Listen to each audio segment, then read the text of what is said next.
Hey guys, what is up? UpJordanD27 here, and today this is going to be a bit of a different video. Um, for future content, I'm not going to try to be opening videos by saying this is going to be a bit of a different video. If you see me doing a review, it's because I'm trying to produce content and I have something big going on.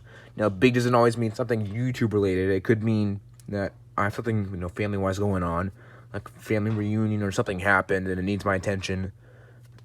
A review is just like a filler, but it could also mean that there's something big planned, like a big project I have going on. Anyway, let's get on with the video. G1, grandfather of all Transformers. It started it all and has left a lasting impression on all future Transformers media. Some toy lines will try to be extremely accurate in replicating G1, or they'll try to be inspired by G1, or leave it all behind and go for something completely different. And this has caused much controversy amongst the fandom.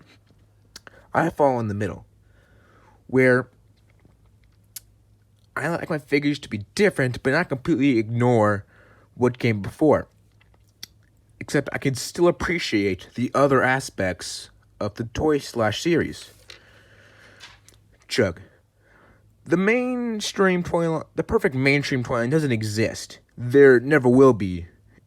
There will always be a toy line that has, weak figures and stronger figures and all that. But there is never going to be a perfect toy line.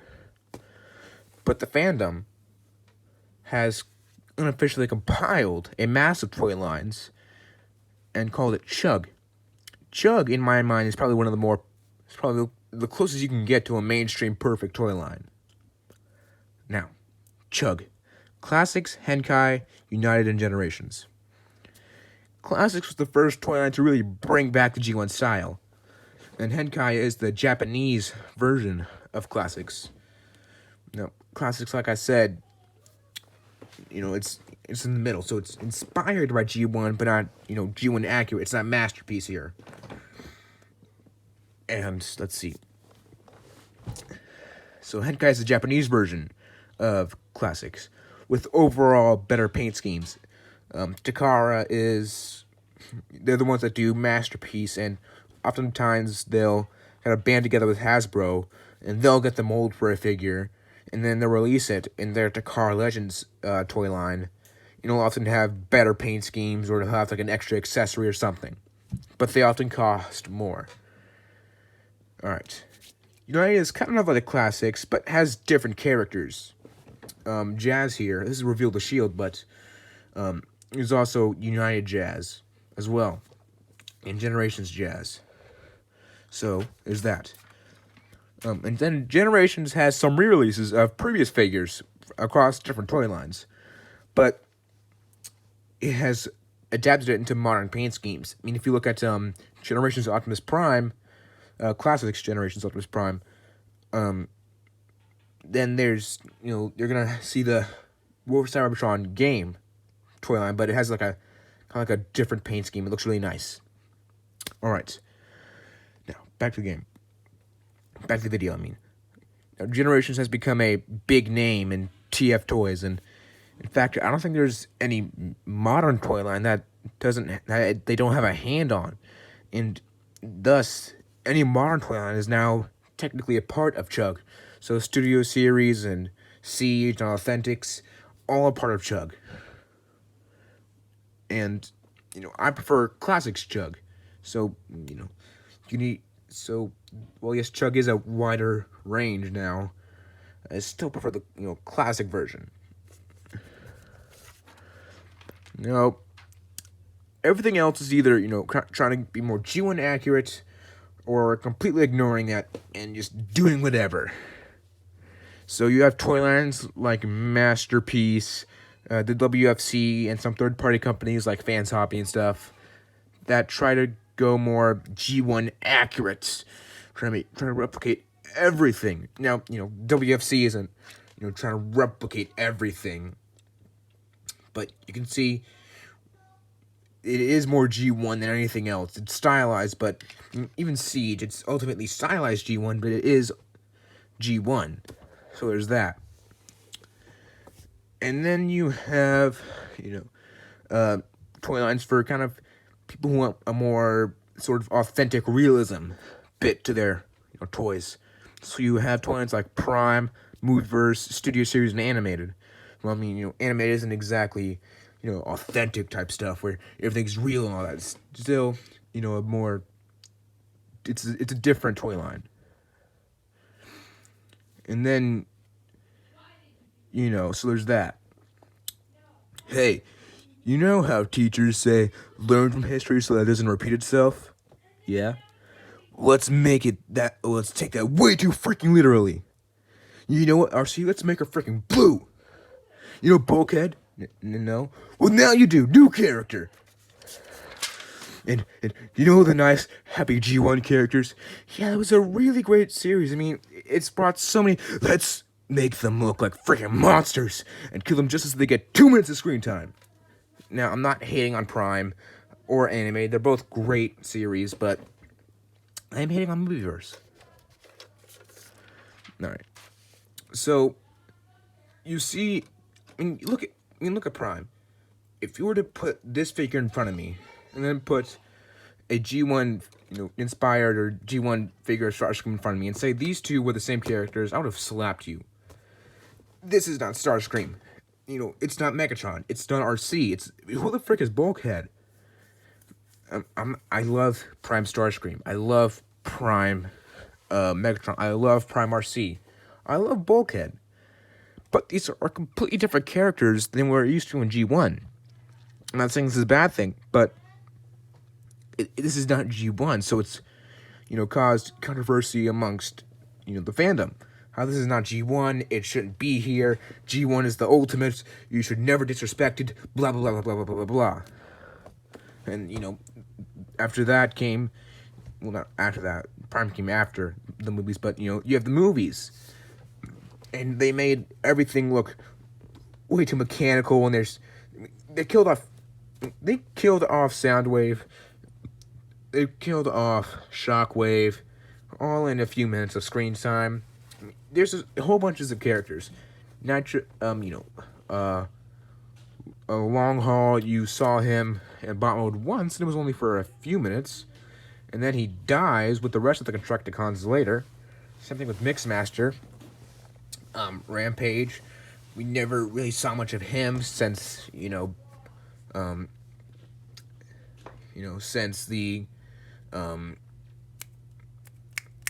Beast Wars. Well, new character, gone. Ravage, gone. Scorponok, gone.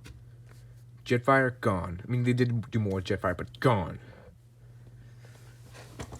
So just everyone seems to die. Blackout, gone. Bone Crusher, gone. They killed off, multiple figures, multiple characters, in a matter of seconds, really, on screen. Without a second thought done to them. They didn't get some sort of special sound away like you would, where they're, you have like a, I'm not saying do it all Viking version with your little flaming boat, the arrows and all that. You have, for characters like Cliffjumper here, you wouldn't just have him. You wouldn't be having him in a battle. All of a sudden he gets shot and he's done, and that's that. You don't really pay much attention to it. You would think that there would be more to it, but there never is. And I'm not saying that they never did that. You see Ironhide, where he did have sort of a special send-off type thing, but still, Jazz, they just kind of killed him. Nothing really left. He's still my favorite character. They did my boy dirty there. That's unacceptable. But you see, we have figures like Cyberverse, where they did kind of do more G1 inspired and not trying to go all for G1. It's not like they did something really stylized like they did with, Jazz here. WFC, like I said, it's, ultimately G1, animated. This is a custom Jetfire where I made him look like crosshairs, but still you could see his original color scheme was kind of more primarily like a faded cream and then orange, but it's not Jetfire's color scheme. He's a crisp white and a bright popping red and a little hint of blue here and there. And you can see this is not him at all. He did not have these little flame bits here and there. He didn't have goggles or anything. This is not Jetfire. And yes, it's a good figure, but this is not Jetfire.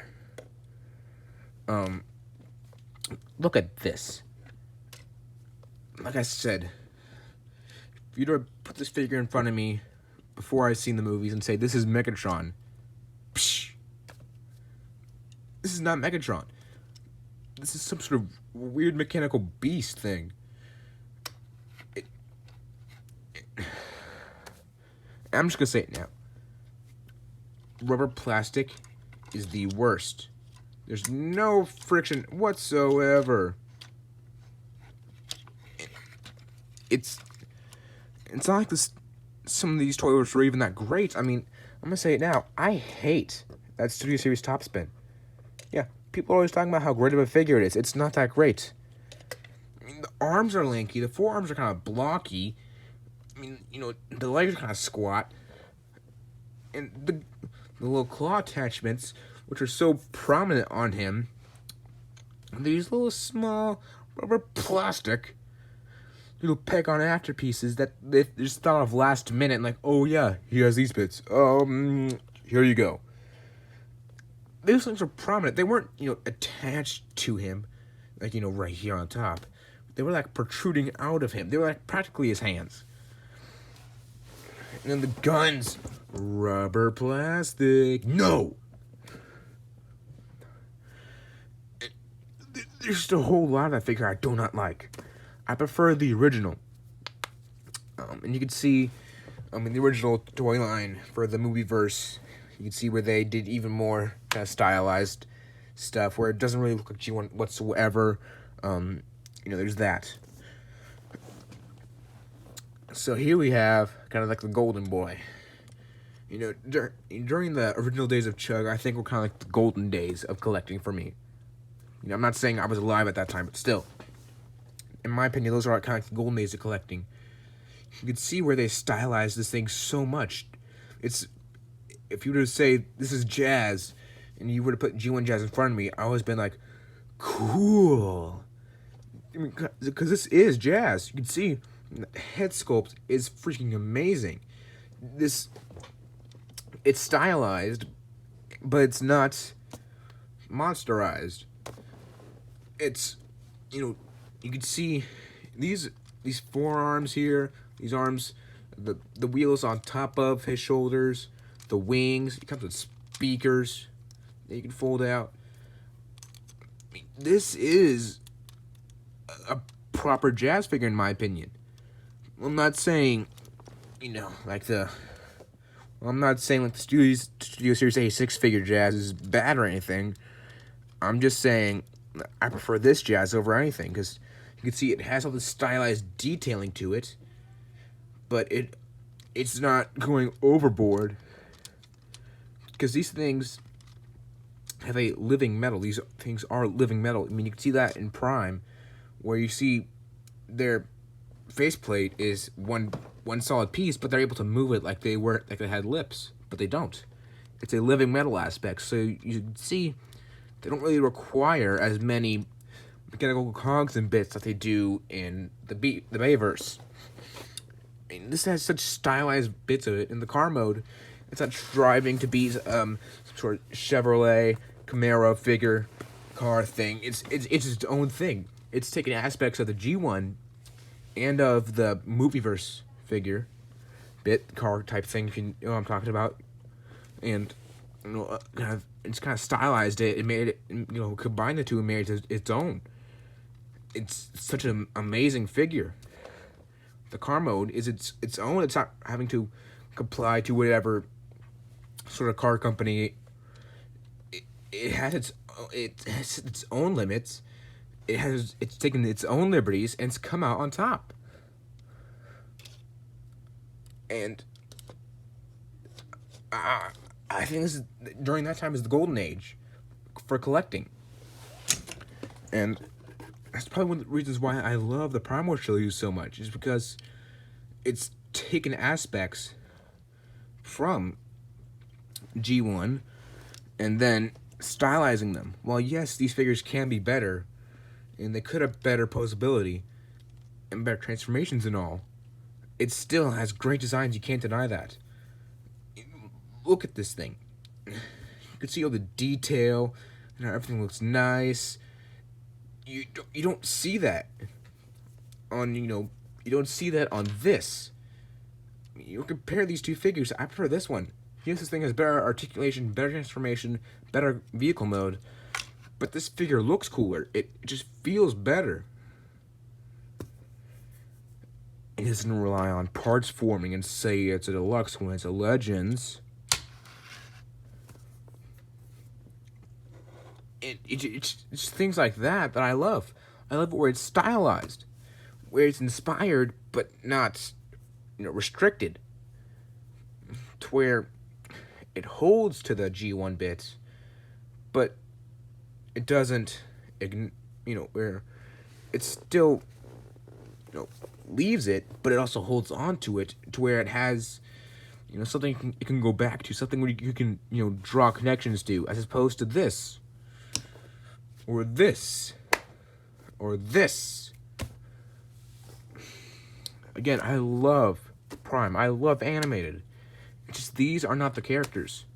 And yes, it's brought in different personalities, different incarnations, and all that. I'm just saying, for G1ers, this is not Starscream. This is not Jetfire.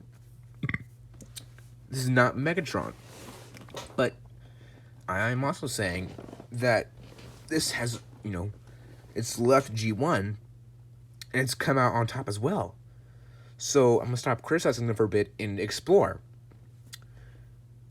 This has introduced a new incarnation of Starscream, something that many fans have come to love and enjoy, where he is kind of like a conniving, sleek jet, and he's silver and gray, kind of more realistic colors where you wouldn't see up in the sky. It's a bird, it's a plane. No, it's a red, white, and blue Decepticon. It's, it can fit in more. It's robots in disguise. This thing fits in more. You can see an animated where you come up with the designs and a series that everyone loves. And while yes, the majority of people do not like Bayformers, some people do. And the toy line, I think, has brought some great bits. I mean, there's still stupid things stand up. The ankles on mine are really loose. No support. Anyway, but it still has gotten, some good toy line figures, some good stuff, some good figures to kind of mess around with and keep in your collection, and have that Dark of the Moon Optimus Prime. That thing is freaking cool. It doesn't look like G1 Optimus Prime, but like I said, this is me looking from a different aspect. I've been looking through the G1er aspect. Now I'm going to look through the, different, more realistic aspect. It's given us kind of more robot feel type thing where it's not just magically appearing into some little car thing. It's a real life car. It's something you would see kind of more in real life, and you can see the car bits and make out the kibble, and it looks natural, as opposed to sticking out like a sore thumb. They've done it well in that aspect. No, the movies are amazing. The Toyline, however, has brought in some different aspects, and the designs have brought in some different aspects. We've gotten some great comics from it. It's still a really good. I'm sorry. It's still a okay series. It's not that bad. And there's this happy place in the middle, like I said, for some people with WFC, where it's a stylized version of Starscream or Secret Mold, whatever, or Cliff Jumper, with different, kind of more Earthright's more real world type stuff. It's like a Porsche type thing. This is a secret mold. So it still looks kind of more realistic, but it's still also, putting some better light here, it's still also, it still also has that kind of G1 niche bit. And that's something that Masterpiece tried to replicate with, their repro labels or whatever, add-on pieces where it could, look more like a real-world car type thing. I personally don't do that because if I'm buying a Masterpiece figure, I want it to be, a G1 Masterpiece figure. I want it to look like the cartoon. Well, yes, I do have. In fact, I've got it for you right now.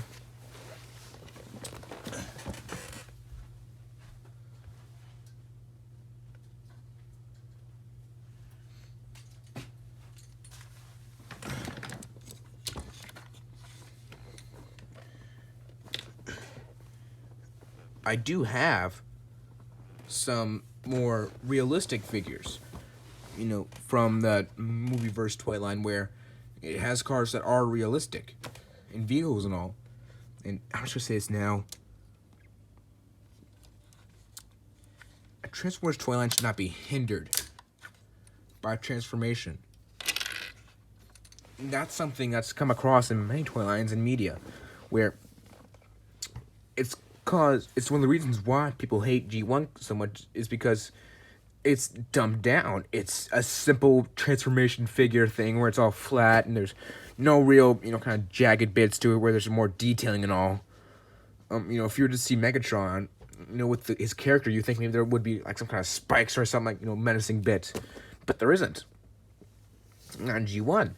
Because little Timmy, he had trouble changing the thing from robot to car mode, and he couldn't do it, and so neither could I, and it's just bad. And him and his little brother, little Johnny, they were smashing the figures together, not really playing with it, and oh no, the little blade piece pricked his finger, and oh no, this is bad. Let's remove it and place it with stupid rubber plastic, no friction or anything, completely ruin it, and let's make the transformation so dumbed down that way little Johnny can do it. And well, yes, I am saying, I am criticizing this. I'm not saying transformation should be, overly complicated. I mean, that's one of the main problems with Ironhide, and I have run into this problem. This is the one exception I have with little Timmy. Because, I got this thing on Christmas Day. I was super happy to actually have this thing. Super cool. I took it out of the box and I started messing around with it. I tried to transform it. Legs were going great. Back okay. The backing kind of mistransformed, so I had to completely redo that. It's collecting dust now. And I got to the doors, and Christmas Day. Just got this thing. I broke it. This stupid thing is so finicky. It flexes so much plastic to get from A to B that it is a highly complicated transformation. And this is something that it came in when I got it, it came in the truck configuration. So I had to transform it. And I ruined it. But more specifically, the toy line ruined it. This thing is too finicky. So I guess I do agree that some transformations should be kind of not so complicated. But I also said they shouldn't be dumbed down. And that's another problem with G1, is that, in fact, you have the Transformers Authentics line, where it's, G1 and all that, but it's dumbed down. You can see where they're able to make the flat-nosed truck and all that, simple by just extending the arms here, collapsing them.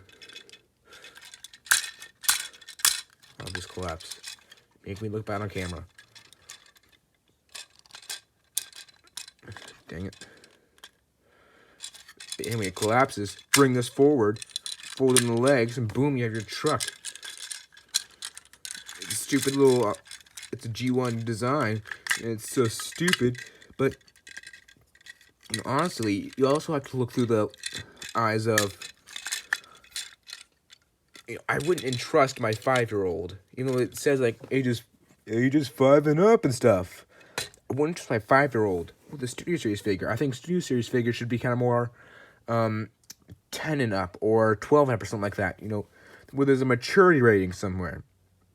Because these figures, it should have his pointy bit, his pointy blade, tough plastic. In fact, you see with MPM Starscream, his little canopies here, rubber plastic. This is not okay. I mean, I know it's kind of thin, and it could take a shelf life and snap. I'm looking at it through a collector's view, but these bits don't have to be rubber plastic. This whole base doesn't have to be rubber plastic. And why not just make it like a stiffer bit? This is way too thin. It's just no. So looking at it, looking at it through more of a other through the other lens. So I've looked at it through all 3 lenses. I've looked at it through like a bird's eye view, and I've brought you all the conclusions I can. You can either have something that's hyper realistic and looks like a monster, or you can have something that's kind of flat and boring. But there's a happy place. The happy place is the middle, like I was telling you about. That's where, leaving it all behind and staying so strict, meet in the middle, and it's a beautiful spot. That was the golden age of collecting for me. That's my opinion. The golden age. You have this, where it's stylized. It's G1, but it's stylized and it has kind of a piston detailing and all that, so it's realistic. And like I said, it's living metal stuff, so it doesn't have to be all cogs and stuff. Now, I hope that this has brought some things to light regarding a toy/series to where if you want more realistic stuff and all you have is Bayformers, and you still have options for more, kind of more real, for more stylized G1 versions for stuff. Vice versa. If you're strictly G1, but, and you don't want to go through over there with the other side, G1ers think they're so much better than Bayformers. You can still kind of meet somewhere in the middle there. Kind of like halfway in the middle. Where you can get something different. Something that's more kind of stylized. But it's still G1. So there's that. Alright. So, that's it. Optitron, out.